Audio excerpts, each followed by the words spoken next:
ประธานสภาแห่งชาติลาวต้อนรับประธานสภาแห่งชาติเวียดนามพร้อมคณะเข้าพบปะสองฝ่าย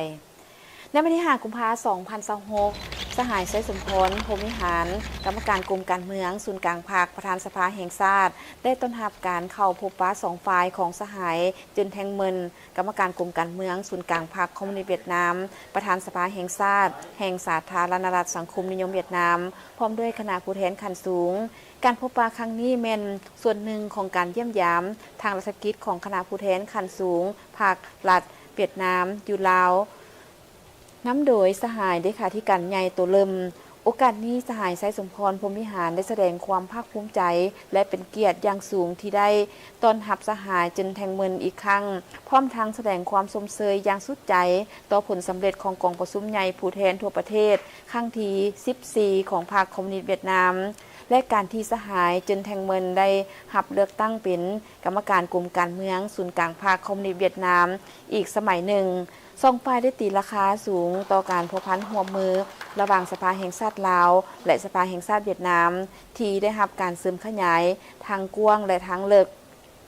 สองฝ่ายได้มีการแลกเปลี่ยนการเยี่ยมยามของการนำขั้นสูงประธานกรรมาธิการสภาแห่งชาติและขั้นวิชาการเพื่อแลกเปลี่ยนคำคิดคำเห็นและสุขยู่การจะตั้งปฏิบัติโครงการหัวมือในปี 2025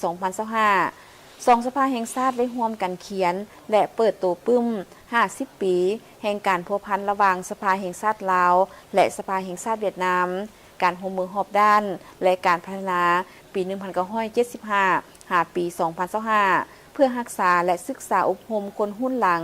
นอกนี้สองฝ่ายยังได้สนับสนุนซึ่งกันและกันอย่างนักแน่นในเวทีรัฐสภาภาคพื้นและสากลเช่น AIPA IPU